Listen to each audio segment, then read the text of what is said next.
Assalamualaikum warahmatullahi wabarakatuh. Selamat malam, salam sejahtera untuk kita semua.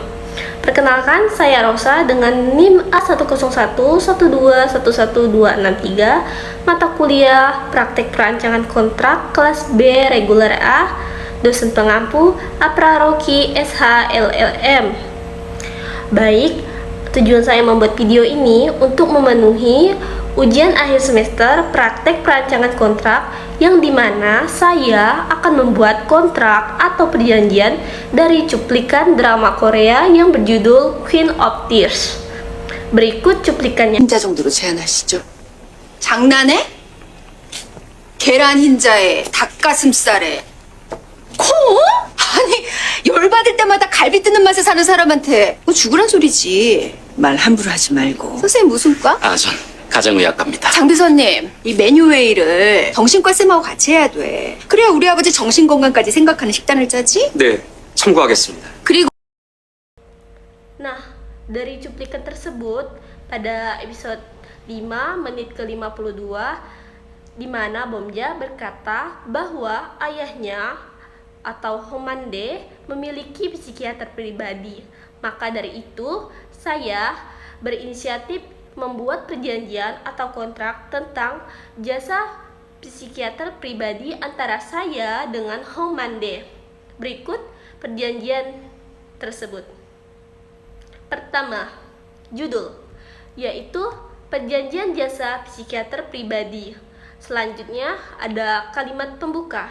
Pada hari ini, Senin tanggal 27 bulan Mei tahun 2024 bertempat di 177 Walker Hero, Gwangjin-gu, Seoul, Korea Selatan.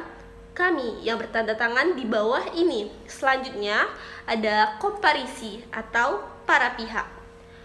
Yang pertama, Yeon Hee-jung, 45 tahun, beralamat di 66 Daesung-ro, 13 Gol, Songbuk-gu, Seoul 04213, South Korea. Dalam hal ini mewakili Tuan Mandehong dalam kapasitas sebagai kepala ajudan rumah tangga, bertindak untuk dan atas nama yang bersangkutan berdasarkan surat kuasa yang bermaterai cukup atau surat kuasa terlampir. Selanjutnya, dalam kontrak ini disebut sebagai pihak pasien.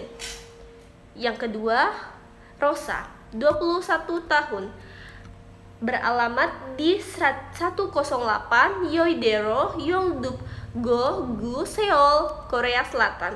Dalam hal ini mewakili Rumah Sakit Universitas Nasional Seoul dalam kapasitas dan jabatannya sebagai psikiater secara sah bertindak untuk dan atas nama perusahaan. Selanjutnya, dalam perjanjian ini disebut sebagai pihak psikiater. Pihak pasien dan pihak psikiater untuk selanjutnya secara sendiri-sendiri disebut sebagai pihak dan bersama-sama disebut sebagai para pihak.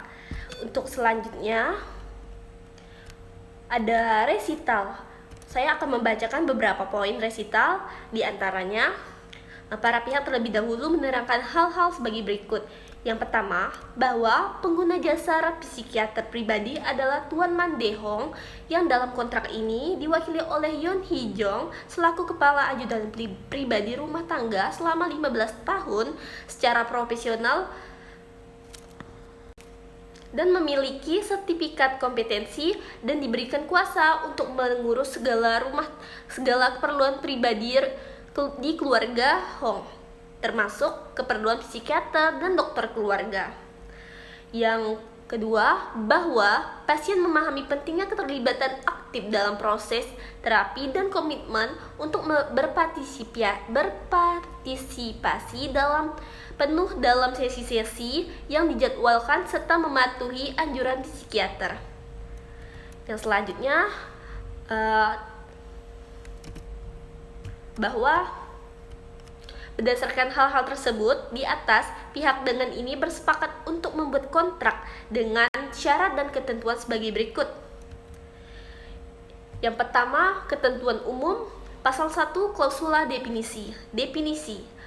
Dalam perjanjian ini istilah berikut memiliki arti sebagai berikut. Yang kedua, pasal 2 termasuk klausula transaksional. Yang ketiga, pasal 3 juga termasuk klausula transaksional. Pasal 4, biaya dan metode pembayaran termasuk klausula transaksional, yaitu biaya per sesi. Pasien setuju untuk membayar psikiater sebesar 300.000 Korea won per sesi. Yang kedua, metode pembayaran. Pembayaran dapat dilakukan melalui kartu kredit dan harus diselesaikan sebelum atau pada saat sesi berlangsung. Yang ketiga, keterlambatan pembayaran. Jika pembayaran tidak diterima tepat waktu, psikiater berhak untuk menangguhkan layanan hingga pembayaran diselesaikan. Pasal 5, lingkup layanan, termasuk klausula spesifik, yang dimana psikiater akan memberikan layanan yang mencakup evaluasi psikologis, diagnosa, perkembangan rencana perawatan, dan sesi terapi individu. Layanan tambahan dapat mencakup konseling keluarga, terapi kelompok, dan pengelolaan obat jika diperlukan. Pasal 6, kebijakan pembatalan dan ketidakhadiran. Pasal 7, tanggung jawab pasien. Pasal 6 dan 7 termasuk klausula transaksional. Pasal 8, tanggung jawab psikiater masih masuk klausula transaksional, yaitu psikiater bertanggung jawab untuk menyediakan layanan psikiatri yang profesional dan sesuai standar etika, menjelaskan tujuan, proses, dan metode terapi yang digunakan, menjaga kerahasiaan dan keamanan informasi pasien. Pasal 9, klausula spesifik. Pasal 10, klausula spesifik. Pasal 11, rekaman dan penyimpanan catatan. Klausula termasuk klausula spesifik. Semua catatan terapi akan disimpan dengan aman dan hanya dapat diakses oleh psikiater atau staf yang diberi wewenang. Catatan akan disimpan selama 7 tahun setelah sesi terakhir sesuai dengan ketentuan hukum yang berlaku. Pasal 12, larangan kontrak di luar sesi terapi, termasuk klausula negatif konvenan, yaitu pasien dan psikiater setuju bahwa semua komunikasi atau interaksi di luar sesi terapi harus dijaga profesional dan relevan dengan keperluan terapi.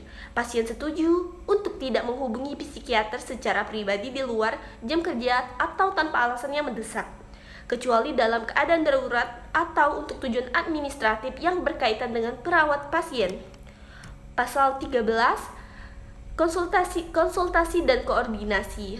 Pasal 14, pelaporan kesejahteraan, yaitu pasal 13 dan pasal 14 ini termasuk klausula affirmative convenience. Pasal 15, evaluasi awal, termasuk klausula condition of resident.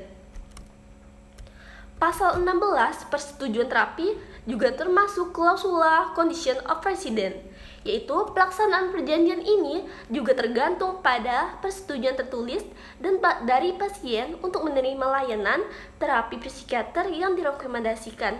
Pasien harus menandatangani formulir persetujuan dari terapi formulir persetujuan terapi sebelum sesi terapi dimulai. Pasal 17, keselamatan dan kesehatan psikiater, termasuk klausula antisipatif. Pasal 18, ketentuan lain-lain. Pasal 19, perselisihan. Pasal 17, 18, 19 termasuk klausula antisipatif, yaitu apabila terjadi perselisihan antara kedua belah pihak, maka akan diselesaikan dengan musyawarah. Apabila tidak diselesaikan secara musyawarah, maka persoalan akan diteruskan di Pengadilan Negeri Seoul. Bagian terakhir, penutup. Demikian, kontrak ini dibuat dan ditandatangani dalam 2 rangkap yang memiliki kekuatan hukum yang sama dan dimaksudkan sebagai alat bukti yang sah bagi para pihak. Hal tersebut merupakan pernyataan kontrak sebagai alat bukti. Kontrak berlaku sejak tanggal 27 Mei 2024 seperti yang telah disebutkan dalam kontrak ini. Seoul 23 Mei 2024, hal tersebut memuat tempat dan tanggal kontrak ditandatangani. Selanjutnya ada pihak pasien dan pihak psikiater. Hal tersebut penempatan tanda tangan para pihak. Dan yang terakhir ialah penempatan nama dan tanda tangan saksi-saksi. Sekian yang bisa saya sampaikan. Apabila ada salah, saya mohon maaf dan terima kasih.